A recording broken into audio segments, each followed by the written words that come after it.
Welcome back to Gearhead Official. मैं आ गया हूँ कावासाकी पे और मेरे साथ खड़ी है कावासाकी की ब्रांड न्यू वर्सेस 300X जो कि कावासाकी ने रीलॉन्च कर दिया इंडियन मार्केट के अंदर इन अ न्यू अवतार।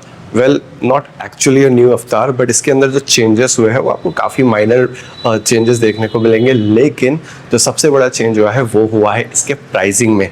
तो सबसे पहले बाइक का एक क्विक वॉक अराउंड आपको दे देता हूँ। So starting from the front, अगर आप इसके हेडलाइट वगैरह को देखोगे, यहाँ पे जो फ्रेम आप कंप्लीट देखोगे, इसके अंदर कोई भी चेंज नहीं है। पहले भी वर्सेस में कुछ इसी तरीके का आपको फ्रेम देखने को मिलता था, बट जो एड ऑन हुआ है वो हुआ है इसकी न्यू कलर स्कीम, जिसमें ये काफ़ी ज़्यादा अट्रैक्टिव लग रही है। वाइट एंड ब्लू का इसके अंदर कॉम्बिनेशन दिया गया है। टॉल आपको फ्रंट में विंड स्क्रीन मिल जाती है। एक चीज़ जो मुझे पर्सनली अच्छी नहीं लगी वो है इसकी जो हेडलाइट है ना, this is a halogen headlight setup, जो कि मेरे हिसाब से अगर एलईडी सेटअप हो जाता तो थोड़ी सी प्रीमियमनेस इसके अंदर और ज़्यादा ऐड हो जाती। उसी के बाद इसके अंदर जो इंडिकेटर मिलते हैं ये भी आपको हेलोजन अभी इंडिकेटर मिलते हैं। फ्रंट से इसकी जो हेडलाइट है ये मेरे को ऐसा लग रहा है कि जो कावासाकी की Z650 आती है ना, वैसा सही सेटअप है, जो कि एक्चुअली शायद उसी का सेटअप है जो कि इसके अंदर ऑफर किया जा रहा है। बट अदरवाइज अगर आप फ्रंट से देखोगे, टॉल मोटरसाइकिल आपको मिल रही है काफ़ी ज़्यादा एंड दिखने में थोड़ी सी अट्रैक्टिव पहले के कंपेरेटिवली हो गई है। अब साइड का अगर आप पैनल की यहाँ पे बात करोगे तो इंजन के ऊपर कुछ इस तरीके की आपको प्लास्टिक की कंप्लीट कवरिंग देखने को मिल जाती है, जिसकी वजह से आपका इंजन जो है वो थोड़ा सा प्रोटेक्टेड हो जाता है। रेयर सेक्शन पर आते आते आपको बॉडी कलर यहाँ पे बैक पैनल देखने को मिल जाएगा। देन आपको एक कंप्लीट टॉप रैक यहाँ पे देखने को मिल जाएगा, जिसके ऊपर आप लगेज वगैरह कैरी कर सकते हो, जो कि काफ़ी ज़्यादा स्टर्डी भी है एंड पिलियन के लिए वो एक ग्रैब रेल का भी काम करेगा। देखिए आपको जो टेल लाइट मिल रही है वो भी हेलोजन मिल रही है। वेल कावासाकी ना एलईडी सेटअप लाने में काफ़ी ज़्यादा टाइम लगाता है। हमने बाकी मोटरसाइकिल्स में भी देखा है कि मेजरली इनके 650 सीसी तक के भी मोटरसाइकिल्स में आपको हेलोजन सेटअप मिलेगा एंड 300X अभी रिसेंटली लॉन्च किया, तो मेरे हिसाब से इसके अंदर एलईडी सेटअप अगर होता तो वो ज़्यादा बेटर हो सकता था। अदरवाइज एक बार इसके इंजन के बारे में बात करते हैं कि क्या ऑफर हो रहा है। यहाँ पे बाइक का जो आपको इंजन मिलता है वो आपको सिमिलर 296 सीसी का ही इंजन मिल जाता है, जो कि डबल सिलेंडर इंजन आपको मिलता है।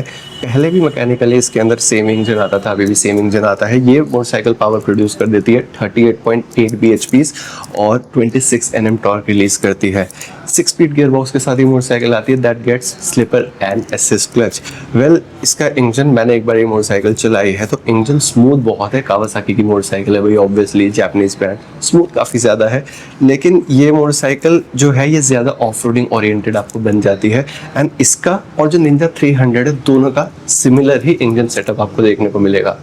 बाइक के अगर सस्पेंशन सेटअप की बात करें तो फ्रंट में आपको टेलीस्कोपिक सस्पेंशन मिलते हैं, रेयर में आपको मोनोशॉक मिल जाता है। अब ये जो सस्पेंशन सेटअप है ये नॉन एडजस्टेबल है, आपको प्रीसेट ही देखने को मिलेगा, कोई एडजस्टेबिलिटी इसके अंदर नहीं है।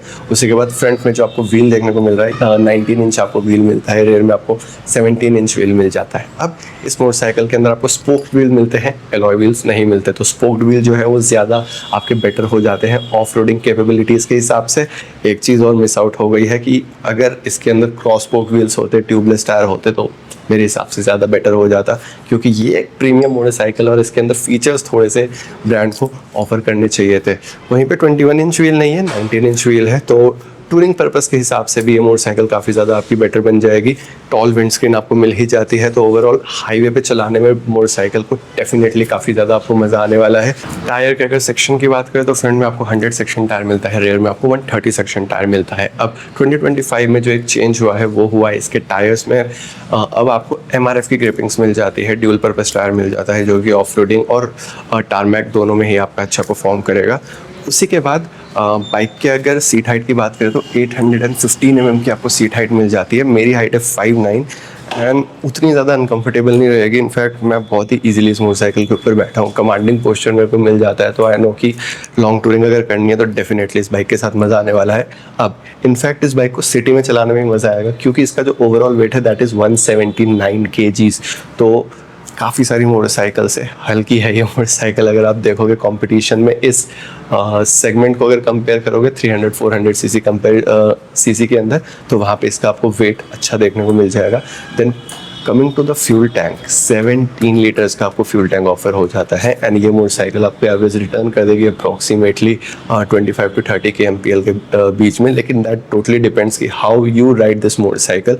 अपार्ट फ्रॉम दैट बाइक बहुत ज़्यादा फीचरफुल नहीं दी गई है। इसके अंदर आपको ड्यूल चैनल ABS ही देखने को मिलेगा। 296 mm की आपको फ्रंट डिस्क मिल रही है, 220 mm की आपको रेयर डिस्क मिल जाती है। ब्रेकिंग परफॉर्मेंस जब तक चलाएंगे नहीं तब तक मैं बता नहीं पाऊंगा। अदरवाइज अभी क्लच प्रेस कर रहा हूँ, सुपर लाइट क्लच है यार इसका, और ये प्रेस करने के बाद मेरा बहुत मन कर रहा था कि इस मोटरसाइकिल को चलाने का मौका मिले। एंड देखेंगे अगर ये टेस्ट राइड पे अवेलेबल होगी then I will give you a ride review as well. So अब इसका एक बार स्पीडोमीटर चेक करते हैं। First of all this is the key of the Kawasaki versus 300X and this is the speedometer setup जो कि आपको native display के साथ देखने को मिल जाता है, half analogue half digital. Centre में आपको गियर शिफ्ट इंडिकेटर मिल जाएगा। देन यहाँ पे अगर TFT स्क्रीन होती तो यार, बट कावासाकी इतनी जल्दी चीज़ें अपग्रेड नहीं करता है, we all know that.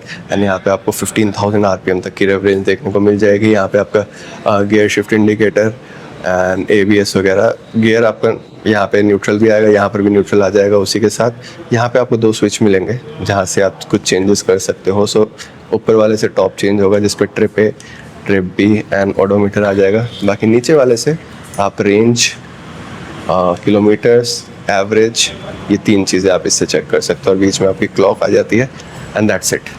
Switch gear की यहाँ पे बात करें तो स्विच गियर में यहाँ पे आपको हैजार्ड का ऑप्शन देखने को मिलेगा। देन उसी के साथ यहाँ पे high beam, low beam, indicator, horn button and यहाँ पे आपका इग्निशन स्विच, दैट्स इट। इसके अलावा कुछ नहीं है। This is the rear view mirror जो कि थोड़ा सा चौड़ा है, लंबा है, तो you will get a good visibility. And यहाँ पे एज सच चार्जिंग स्प्रॉकेट वगैरह कुछ भी नहीं ऑफर हो रहा है। तो एज आई सेड कावासाकी अपनी चीज़ों को रॉ रखना ज़्यादा पसंद करता है। Well, coming to the price point, ये मोटरसाइकिल अब आपको कॉस्ट करने वाली है 3.80 लाख रुपीज़ एक्स शोरूम। तो पहले के कंपेरेटिवली ये बाइक 80,000 रुपये सस्ती हो गई है। एंड स्टिल अगर आप कॉम्पिटिशन्स वगैरह को देखोगे तो काफ़ी सारी, अब तो खैर सारे ही ब्रांड्स 300 to 400 सीसी कैटेगरी के अंदर ADV मोटरसाइकिल्स के ऊपर काफ़ी ज़्यादा फोकस कर रहे हैं। कावासाकी ने भी 300 को वापस से लॉन्च कर दिया है, कुछ सोच समझ के ही किया होगा। एंड कंपटीशन इतना तगड़ा है, क्या लगता है कि कावासाकी की 300 वर्सेस X कैसा परफॉर्म करेगी? कमेंट करके बताओ। This was the walk around review of the Kawasaki versus 300X। कैसी लगी ये video? Do let us know and do not forget to like, subscribe and share my channel. I will meet you in my next video. Till then stay tuned.